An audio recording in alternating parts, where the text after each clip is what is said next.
How many of you meditate? How many of you meditate daily? That's probably a little over half of the ones that meditate daily. That's great. So you all may think that you know everything you need to know about meditation, and it may be true. It may be true. But I would ask you once again to listen as if there may be some gem that will come to you to expand your perceptions of meditating and what you do.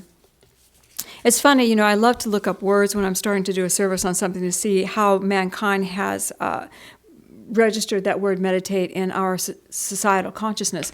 And the definition is to contemplate. And that's not what we do in meditation. We are connecting with God. Why didn't they just write that? Connect with God is the definition. One day they will, perhaps. But contemplation is a form of meditation, but it's also a form where we are rejuvenating our own thoughts. We're letting our thoughts roll down the river. We're letting it tangent out. We're letting it roll around. And if you do that, eventually it will take you into the heightened level of consciousness that you're looking for.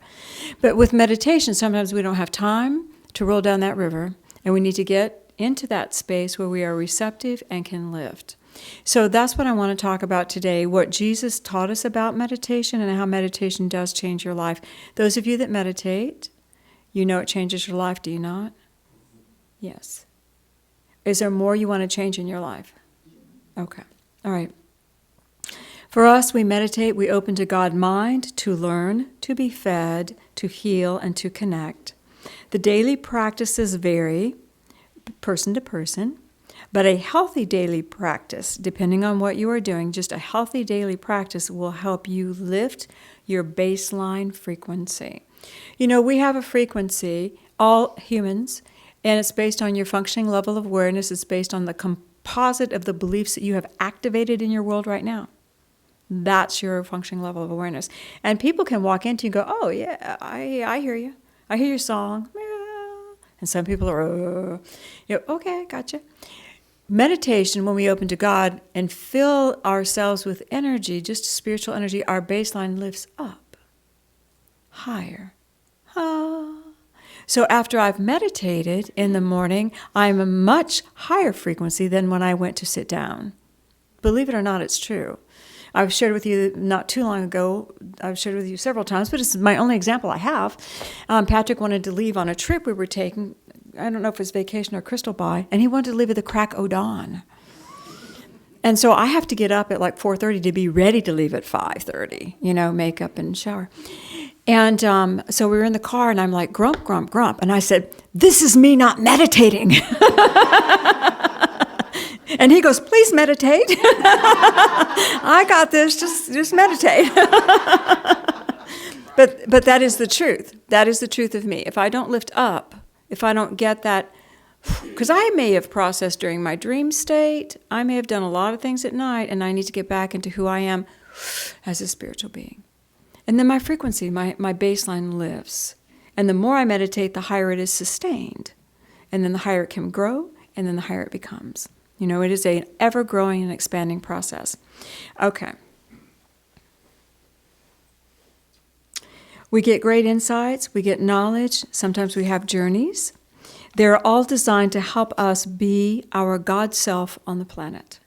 Meditation is designed to help us connect with our higher self so that we can express our higher self on this earth plane. I wanted to share a little bit about Jesus' walk, just to give you some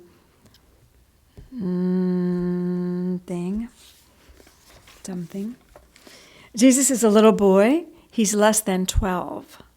And he's talking to one of the rabbis, and the rabbi challenges him and says, why do you talk so smart, basically? This is in chapter 17. I won't do the whole thing. But he's like, how do you know so much about the commandments, about the law of love? What is up with you, kid? Who taught you these things? I want to know. And Jesus said to him, I do not know that any teacher opens up this truth for me. It seems to me that truth never was shut. It was always open, for truth is one and is everywhere. If we open up the windows of our minds, the truth will enter in and make herself a home. Truth can find her way through any crevice, window, or door. Even as a child, he knew how to access divine mind. Even as a little one, he knew to open up and to receive the greater.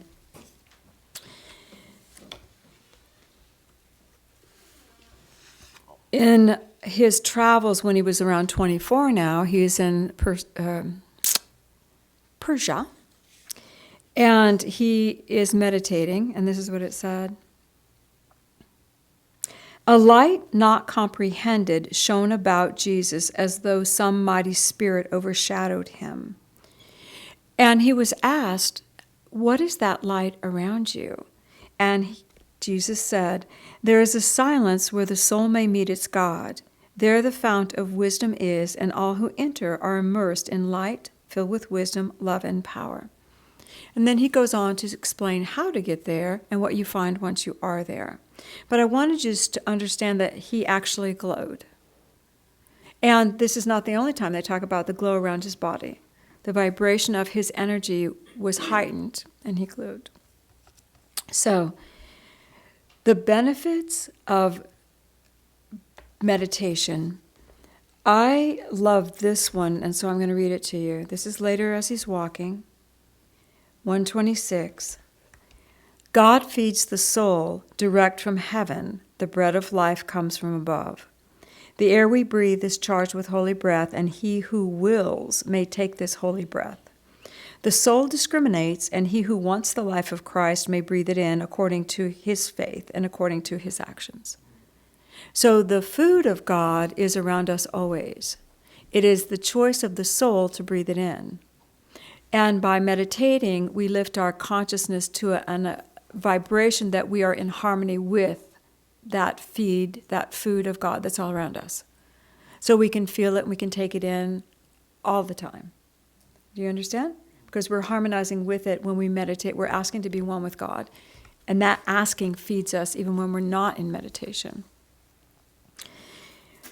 We learn to see self as spirit. According to the chapter in 40, we learn to prophesy, we learn knowledge, there is food, and every soul has a treasure box that has the energy of its own vibration in it. And you have access to that once you've reached a certain level in your meditation process. Sound easy? All right. I'll tell you quickly the two things that are difficult for us as we center in. Everyone can sit down and say, okay, I want to meditate. The first thing we have problems with is silencing our mind.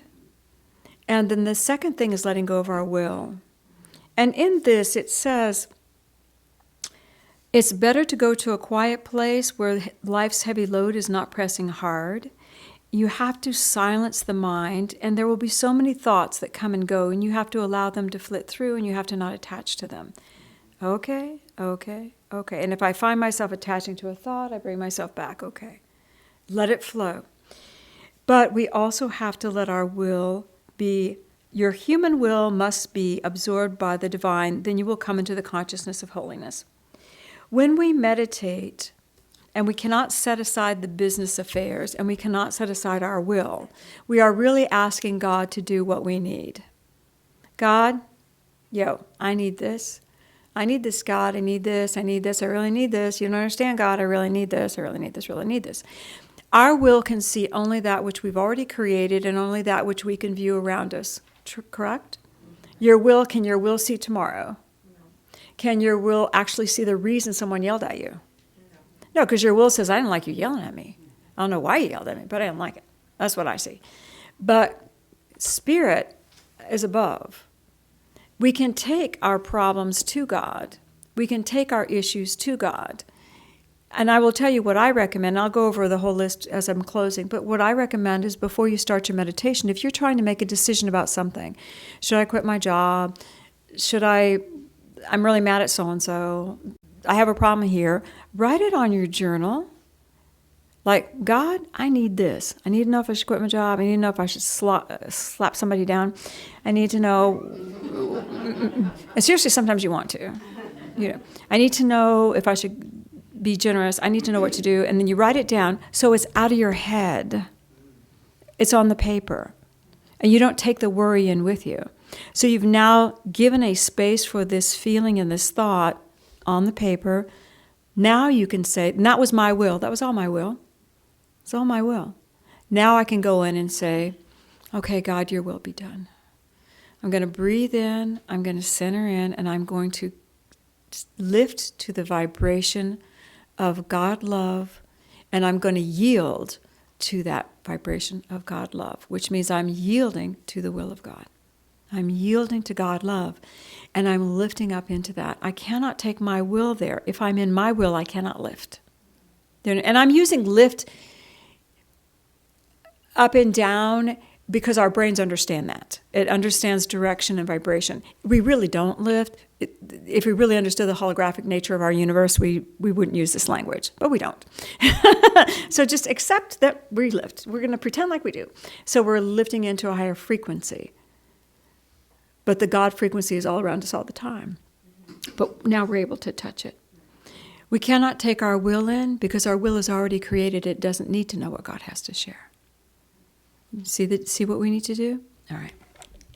And those thoughts, we have to be really kind to the thoughts. Jesus spent many, many days in the silent communion with self, with others, with the masters on the other side, the silent brotherhood. He would meditate with the masters that he met. When he was going through Persia, he met with the masters that came to his birth. And they sat in silence for 7 days. 7 days in silence. 7 days in meditation and silence. It's a long time. That's a long time.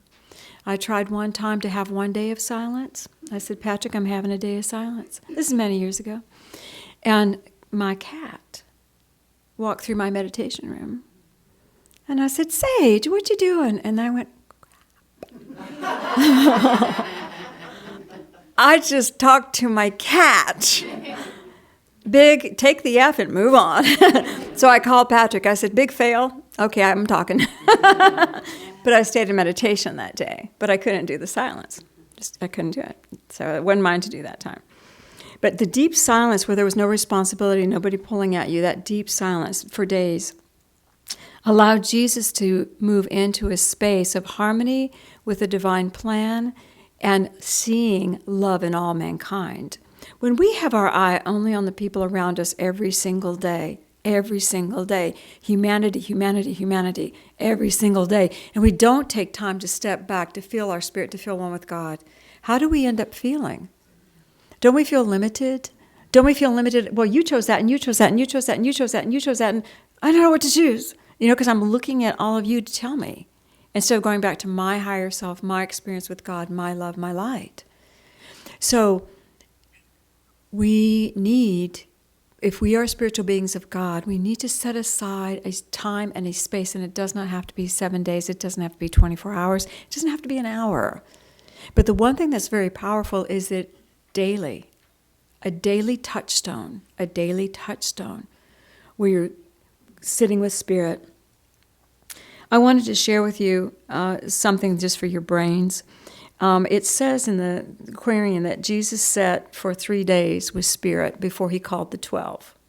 Now, realize, some of them walk with him in the beginning of his walk of teaching his people, the Jewish kingdom. There were 3 or 6 of them that were there from the very beginning. But during this time, during this first year, he probably had close to 100 faithful men with him, following him. And he had to pick 12. So he went into this deep meditation.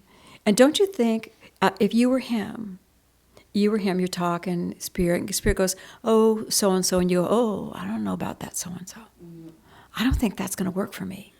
They don't have the talents I need. They don't have the qualities I need. Do you hear what I'm saying? Mm-hmm. Or someone else would come to mind. It's like, I don't know about that one either. Wouldn't you edit? Wouldn't you want to edit? We think that Jesus was selecting the 12 to support him. But he wasn't. He was selecting 12 men who had the stamina and courage to carry on the message and the mission after he left. He needed 12 that would be there when he was not. And don't you know, some of the 100 that followed went, you picked them? What about Sam? Sam's a good guy. You should have picked Sam. Sam loves you. Well, Sam's going to be called to do something else. But the 12, whether they were close to him or not, were arms, the heart, the legs that would carry the message. Do you see? Now, could a human mind even know who to pick? No, because their souls and their spirits, their destinies was beyond our mind to comprehend. This is when we learn to trust. And don't you think Jesus trusted? Don't you think he said, okay, I'll take that one, and whatever you say, I'm going to call them all. And by the time he called them, he was in complete harmony. I don't know if he argued with them like a normal human would, but we certainly would have. But he was in complete harmony and complete alignment with those men that he picked. And you don't hear about a lot of them, do you? But they worked, and they worked after. They didn't fall apart. Even Matthias, the one that was picked to support Judas, he had been from the beginning with him. They all worked. Spirit takes us to the greater vision, even things that we in our own mind cannot understand. And that comes by meditating. That comes through being open. Was that helpful for any brain? It was helpful for my brain. In our world today, we need to create a space where daily meditation can be supported. This allows the connecting, the feeding, and the blessing. God energy is necessary for us. Spiritual energy is necessary for us to sustain life. If we do not have a spiritual life and spiritual energy, you know where we get energy from? Each other. And you know how we take it from one another? Aggressively. I need energy from you. I need you to love me, damn it. We take it aggressively because I'm not feeling it. But when we have love from God and we have our own spirit, we can have a different relationship. We don't need people to feed us. We can enjoy their light. And it becomes a totally different perception. Setting aside a specific time, I do it in the morning because I'm already coming out of my higher self and my subconscious from the activities of the night. We work like crazy during your nighttime dreams. You guys know this. We are going through processes. We're healing. We're working like crazy. So in the morning, I can take my little cup of coffee. I wake up and I meditate. So having a specific place where you sit, that trains your body to know it's time. If you end up anywhere in your home, your body goes, we don't have to do this. I itch. I'm uncomfortable. We don't have to do this. We can go. Let's go. Let's go take a walk. Yeah, let's do that. And your body resists. But if the body knows I'm going to sit in that chair every morning at this time, the body goes, okay. And it gives up. When you sit and you've determined a time frame, I'm going to meditate for however long you choose to meditate. A time frame. I'm going to meditate at this time and for this length of time. This makes your brain shut up. Because when you sit down to meditate, if you don't have a designated length of time, your brain says, okay, we're done. Let's go. Come on. We have things to do. I'm not going to shut up. No, we don't have to do this. We don't have to do this. We're not going to do this. But if you have a program where you're going to sit down, it doesn't matter how long. I don't care if it's 10 minutes, 15, half an hour, or an hour. If you say I'm going to do it for half an hour, let's do half an hour every day, the brain goes, okay. And at first your meditations will be 15 minutes, and the brain goes, you're done. Come on. And you still have 15 minutes. That's when you leave your butt in your chair, you pick up a holy book, and you read it for the next 15 minutes. You are training the brain, we're not leaving. Sorry, you can play all the games you want. I'm sitting for my 30 minutes. Okay? Pretty soon, you'll go in to meditate, you'll center in, and you'll come back exactly 30 minutes later. Because it's time. And the body goes, okay, you're done. Let's go. We got to go. And then the brain will kick in. You hear what I'm saying? We are training our body and our mind to be receptive. And what are the two greatest challenges? Your body and your mind. So, consistency. Setting aside the daily affairs, you write them on the journal before you start. We talked about that. You know what that will do. Releasing will, we talked about that. Just write your stuff down, let it go. Now I'm going to move into God consciousness. I'm going to take you through just a few little things to think about. When you start to meditate, if you pray first, you are aligning consciously in the energy. When I was a young girl and started officially meditating, I had a teacher. I couldn't find a Christian church that meditated, and I definitely was Christian. So I'm like 19, and the teacher was like, focus on the candle, Focus on the candle. It's almost like a hypnosis type of thing where you're focusing on the flame, and then you learn to make the flame bigger, make the flame smaller. You're learning about your energy. You're focusing on it, and that gets you in an altered state, and blah, blah, blah. Those were all mental ways to alter the mind, and I was successful but not fulfilled because there was no God. God was not there. So this is what I recommend to everyone because it'll lift you instantly. If you sit before you meditate, just say, Father, Mother, God, however you call God, I'm here. I asked for a beautiful meditation. I've written my stuff down. You know how I feel. I'm just going to open up now. So we connect mentally. Then we create the column of light. We always have a column of light come over you when we pray, do we not? Do you ever wonder why? So you can have a sacred space. Ask for a column of light to come over me so the thing doesn't bother me and that doesn't bother me and the noise outside doesn't bother me. A column of light coming over me so I can get in a sacred space. One of my famous stories, we were in our other building. It's over 20 years ago. We were upstairs. Our facility was upstairs, and we were next to a grocery store. So bang, bang, bang, bang. It's 7:30 at night, so it's probably about 8:30. Bang, bang, bang. Someone's banging on the door. It's like I open the door, and there's a cop there. And he goes, did you see anybody run by? It's like, no, we didn't see anybody run by. And I'm right in the front room, right by the door, right by the window. I've got my group there. Patrick's group is in the back. And he goes, because we'd been doing a meditation, he goes, well, did you hear the gunfire? No, I didn't hear the gunfire. And the whole group went, gunfire? What gunfire? Because we were up. We were in a sacred space. Whatever was going on outside, we heard nothing. We heard nothing because we were in this space. That's what your column of light does. Got it? Okay. Then I always invite Jesus' presence. Oh, man, shoot ya.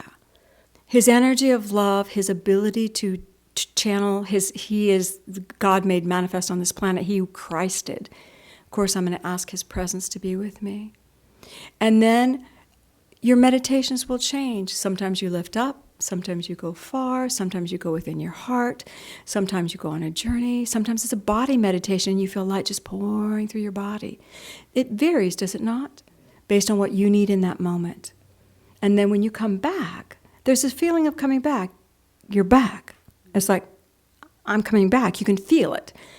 I always recommend that you ask for a blessing. And that's what I did the first 20 years of meditating, my second go-round as a spiritual being, bringing God in. If I asked for a blessing for that day, I would get something tangible. I'd get a picture of something. I'd get a word. I'd get something. And it may not mean anything to my conscious mind, but it meant totally something to my spirit. And I would write down the gift that I got. And then I might see it during the day, I might not, but it meant something to me, a blessing. And it's a tangible blessing. It means, to me, bring all the beautiful energy of what I just experienced and make it something real for my brain to hold on to. Do you see? And now I have that symbol and everything I experienced is with me, even consciously. Got it? How simple is this? When you go into the light, I didn't tell you this, but I also, when I first begin, I myself will do an affirmation, a mantra affirmation. I will say, God and I are one. I will say, I'm calm and serene in the loving heart of God. And when I say I will say it, I will repeat it. God and I are one. Deeper. God and I are one. Deeper. Or I might say, I am calm and serene in the loving heart of God. Anything, I let go and let God. I let go and let God. Anything that you say like that gives your brain something to do. It shuts down the chatter and it sets an intention. So all of your right and left brain come together to take you where you need to go. Do you all do that? Do you do little affirmations when you go in? Okay. All right. Everybody wants to know, well, they said this, you may not know or get an answer when you're in meditation, but you will always know. There will be a knowing that comes over you of what to do, and it will be a deep knowing without explanation. If you journal afterwards, which does take time, if you journal afterwards, what did I learn in this meditation, it will go on forever because you'll realize what you learned is tremendous. So, all right. The benefits. Everybody clear on the 1, 2, 3s? All right. Was any of that helpful for anybody? Learn something new. Okay, good. All right. The benefits of meditation are this. You get an innate confidence. You get an innate, it's unexplainable. It's like a core, you've just exercised your core of confidence. God and I got this. I'm covered. God and I got this. It's just this beautiful thing. And when you get guidance to do something, you know what's going to happen. You know what's happening. You know? Patrick learned when he met me, if I ever said, God has asked me to do something, he better say, yep. What do you need me to help you with? He said no once. That ain't happening, you can't do it. I said, excuse me, you're not invited anymore to the party. And he goes, okay, how can I help? We were young, and he didn't know me. But it's like, if I get it from God, it's happening. Because I know God's prepared it. You see? If it's Cindy, there's the wiggle room. But no, if it's a directive, it's going to happen. So we have a confidence, we have a knowing, and we don't even have to, these knowings you get are not even disputable. They're not even, no one can argue. I know it inside me. It's always good, it's always love, it's always great. It came from God, I will act. It did not come from my mind, and you know when it's not in your mind. It came from God. Okay. Most people will start meditating because they need something. They need something from God, and we all need something from God. And the greatest ability to receive is to set that intention of consistency, and you will receive everything that you needed. I am everything you need and greater. You will get what you need, but it is consistency. It's not a magic wand. I'm going to meditate today and everything's going to be perfect in my life. It has to be consistent. A lot of people love downloads. We want that download. You know what a download is? When you go, oh my God, that was fabulous. I feel it. It's just this beautiful, wonderful energy that overcomes you, full of knowledge, full of essence. You don't even know what you got. It's so powerful. You really don't get downloads unless you're capable of receiving them. And you really need to lift the baseline to be capable of receiving them. And here's the little thing that you don't know. I know you don't know this. When you are meditating, you don't get downloads. You get oneness because you're already in the energy. It doesn't feel like a download. It's not God reaching down to pour something into you. You're already with that beautiful energy, and it's a flow. Wow, it's an understanding because you're there. It's an understanding. And then you're done meditating, you're off doing something, maybe putting makeup on, and then you get the download. Now the Spirit is moving into you, but your vehicle's receptive. You've opened. The other thing that works with the benefit of meditation is it allows you to get guidance. It allows you in your daily functioning life to always feel guidance. Have you ever been walking around and you hear, don't do that, go over here, stop, you're missing something? Mm-hmm. And you have to stop because you're connected with the divine I am, you're connected with your angels, you've got the channel open. Well, it's a two-way channel. Not only do they guide you unexpectedly, but also you can ask, okay, all right, I'm stuck in something here, show me what to do. And that communication pathway is open. And you'll get an answer to your issue in that moment. Do this for now. Do this later. Stop. Don't do that. But you ask so you can be in constant communication with God. And when Jesus walked the planet, that's the one thing that he taught us, how to walk in constant communication. All right. So we achieve this through opening those channels of meditation. I have heard y'all's stories. I've heard y'all's stories. Every single one of us has had epiphanies that are fabulous, that are unexplainable, tremendously, not even mind over matter, miracle stories that are just amazing. Yet how often do we experience them? How often do we ask for them? And if you're a consistent meditator, maybe we up our ask. Maybe we ask to walk on water. Maybe we ask to do the things Jesus did. If you're not consistent, maybe you want to open those channels so you can get those guidance every day, so you know that you know that you know you and God got this. Do you guys got it? All right. If we are going to truly know our souls, we're not going to know our souls by looking outside. We have to go inside. We have to go inside to look at our souls. And if we're truly going to become happy, healthy, alive, vibrant, we need our spirit. We need our spirit. So, you will channel your dreams, you will know your greatness, you will expand your presence, and you will walk around glowing. You will have that glow. How's that sound? Now, I asked Patrick, because I was so working with Spirit today, and I do need to close. I asked Patrick this morning, I said, well, honey, could we just offer a Meditation 1 class since I'm talking about it? And so he said, of course. So we can offer one. We'll start March 24th. It's just a 4-week class, and it gives you the tools to go on different meditative experiences. Meditative visualization is not the only way. There are so many ways to go on your journeys, but taking God with you, that's our way. Going with God, that's our way. So I feel like I've taught today, but I hope you've learned something. All right, so let's put our feet on the floor. Father, Mother God, I ask that all that is now done is for the highest blessing for everyone who participates. Father, I ask that a beautiful column of light come over each one. And God, as they feel it and sense it, I ask that a beautiful color burst forth for them to feed their souls.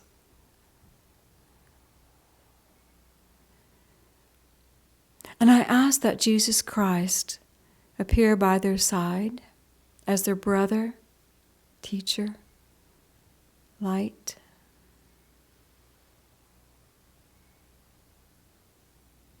And I want you to feel your column of light. I want you to feel your vibration. And in your mind's eye, I want you to imagine something that is troubling you. Something troubling your soul, your mind, your spirit. It's troubling your spirit. And imagine that you can just take it out of your head and hold it like a little ball of light in your hands. And just say, God, I have no answers here. I don't know what to do. I don't even know if I need to carry this anymore. But it's bothering me. And I choose peace. So I want you to imagine that you're holding the ball of light and see a beautiful wisp of brilliant love just come down and take that ball of light out of your hands.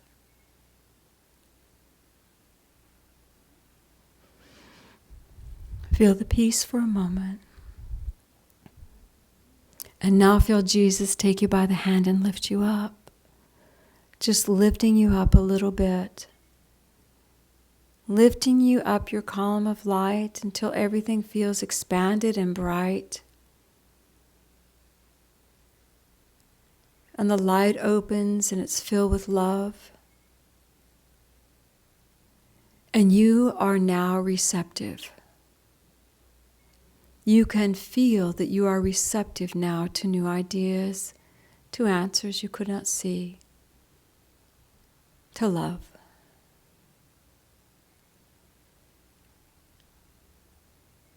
We thank you, God, that in this space I can receive all I need. And my problem, my worry is over. Breathe it in. You can lift higher if you want. You can just stay in this space.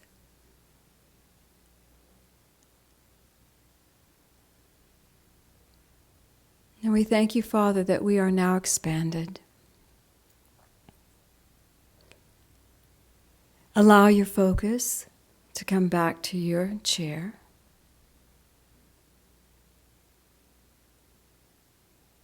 Feel the love of God in your heart. I am ready to receive.